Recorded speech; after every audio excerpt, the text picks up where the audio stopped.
You might be wondering if you're just feeling down or having a hard day, or if what you're dealing with is actually depression.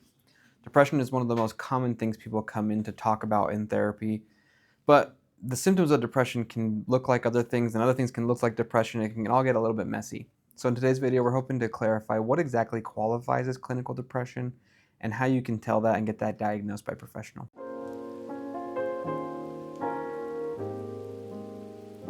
Any stories shared in this podcast have had names and details changed for the confidentiality of clients.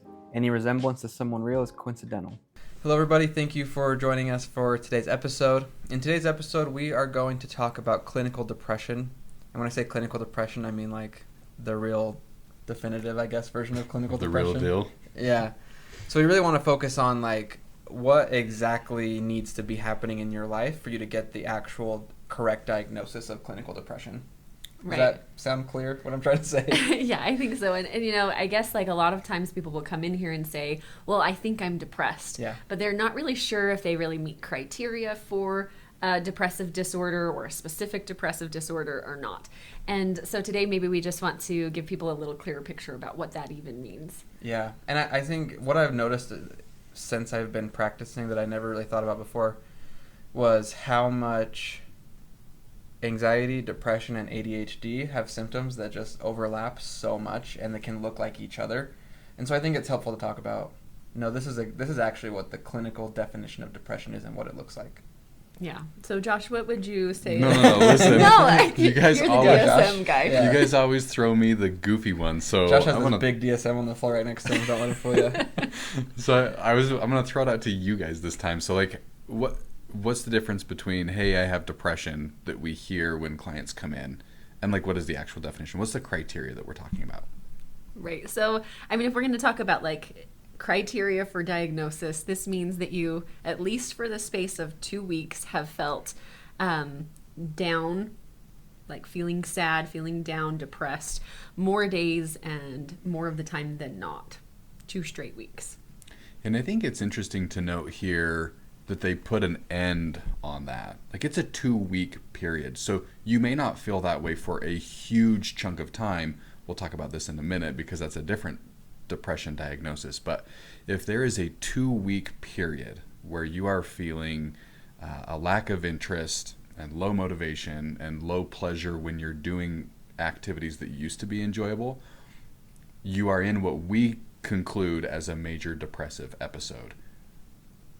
But it's a 2-week period. If it goes beyond that, we start to look at something different, right?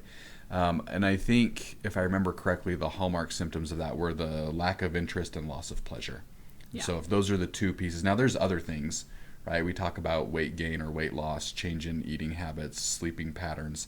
I feel like mostly I see people who oversleep, although occasionally there's been undersleeping. But that's a 2-week period. Right. I appreciate that you said you were going to throw it to us and then just gave us the perfect DSM The perfect definition. answer. I need to like chill. I know.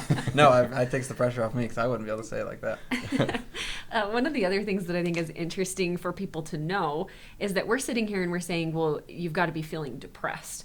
But depending on how great of insight you have into your feelings, you might not notice that you're feeling depressed. You might think you're extremely irritable, and other people around you might think that you're angry. I can't tell you how many times I've had, especially men for whatever reason, come into the office and say, my wife is making me come here for therapy. She says I've got anger problems. And then when we really dig at it, it's like, oh, actually, you've been feeling really, really down. So I think insight is important. If you're to come into your therapist and say, I'm depressed, they're probably going to ask you lots of questions. But I know you mentioned some things in the criteria, but what kind of things could someone like, okay, I'm going to go talk to my doctor, I'm going to go talk to my therapist. What would you want to be asking yourself, like, or looking for specifically before you go in to then say, hey, so we've talked like, okay, 2 weeks, length of time is important, how long it's been. What else is like a good thing to come prepared with to the professional? I think one that, so again, I think the hallmark symptom is interest, lack of interest in things that you used to do. And then when you do push yourself to do those, there's like this lack of enjoyment with it.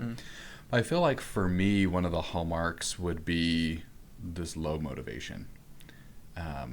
how are you performing the tasks, maybe that don't even need to be done, but that you kind of look forward to having out of the way? Do you find yourself being able to get up off the couch and go do this? Do you find yourself sitting down to read a book, or do you just like do the doomsday scroll through social media? So motivation is another one of those things that I would look at on top of just time frame. Yeah. I would also say the intensity of your symptoms. So one of the things in the like diagnostic criteria is that you have to have these symptoms more often than not for that 2-week period. So it's not like you just spend an hour a day feeling kind of down and then you feel like you come back out of it. Is this happening all day, every day? How much of the day, and how intense is it happening? Yeah. Can I also add one other thing that I think fits here, but could spur a whole nother discussion? In graduate school, I had a professor that said something that always stuck with me. The difference between sadness and depression is when hopelessness and helplessness enters. So if a client walks in and sits in my office and talks about depression, I want to do a little future-oriented questioning to see what the future looks like, because if there's a lot of hopeless language, that's a good indicator of depression. And then I also like to ask questions geared around their confidence in their ability to create some change with it, which is the helpless question, right? You don't feel very good, you feel low energy, low motivation. What can you do about it? What generally works for you? And if you start to get that hopeless, helpless feel, we've probably moved away from sadness and into depression. Yeah. So, okay, if we're looking at you're experiencing some of these symptoms, you take it to your doctor, your therapist, and they say, I don't know, what if they say, okay, you have a major depressive disorder. What's the difference between a single episode diagnosis and a recurrent diagnosis? Kyle, now you're testing my memory. I haven't memorized it, but I think the idea is that if you have more than one episode in a year's time frame, so remember, an episode is 2 weeks. If you have more of those 2-week periods than just one 2-week period per year, and then it escalates, right? You'll have mild forms of clinical depression. We give a scale for moderate. There is a scale for severe. And so it all gets that recurrent specifier, but then you can also specify, obviously, the more episodes that's happened throughout the year, the more severe rating that it will get. Right. Yeah, I think that one thing I did not know before getting into this field was how many like specifiers or modifiers there are. Mm-hmm. Right, not everything just fits under major depressive disorder. That's it. Right, you've got episodes and recurrence and mild, moderate, severe, and so many other kind of. Well, also make sure it's not this and that kind of thing going on. Right. Also keep in mind that answer, there's probably more in there than what I just gave. Sure. I just haven't memorized all of it. Really? Right? Yeah, really. Well, and I don't even know that it's helpful to have it all memorized or even for everybody to know all of the different specifiers. But I do think it's helpful to know that like major depressive disorder isn't exactly the same for each and every person. There are different things that go along with that, different symptoms that you may not have at all, or other symptoms that may be very intense for you. And there are a lot of different ways to classify major depressive disorder. There's not just one way to classify it. And then after we sort of like move past this severity, like down the severity scale, there's also another diagnosis for after you've had these symptoms for 2 straight years or more. And that's this dysthymia, or I can't remember what else it's called. Do you remember? Persistent depressive disorder. Persistent depressive disorder, right? So that's 2 years if you're experiencing these symptoms for 2 years or more. Yeah. Which is interesting because I think most of the time we just consider this idea of major depression, and that's just episodic. It becomes very, very debilitating when it moves well past that 2-week mark. And I guess I've just always thought that major depression was like as debilitating as it gets. But now imagine those symptoms for 2+ years, Yeah. right? I always think of, you went to Weber State. You remember at school you did your 100 Flito questions. Remember Mhm. that? So that's kind of where I always go to look when, if I was going to go to a professional or when I'm talking to my clients, is your frequency, latency, intensity, duration. Always other, but that's for the therapist, I guess. Sure. But if you can go in and have an idea of how frequently are these things happening, how far in between am I experiencing these, how intense are they, and how long are they lasting, I think you can paint a pretty good picture to the professional if you're worried you might be suffering from depression and you want to get a diagnosis. Just to keep in mind too, for those that are listening, this makes our job easy, but keep in mind that when you are experiencing depression, it definitely affects the executive functioning portion of your brain.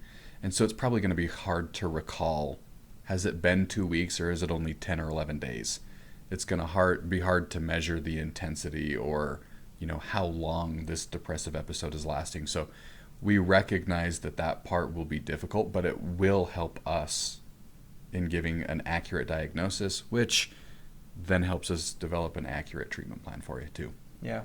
And we have a couple more videos coming up that will be talking about what does treatment for clinical depression look like, or a major depressive disorder, and then how you can support someone that you love who is dealing with those kind of things.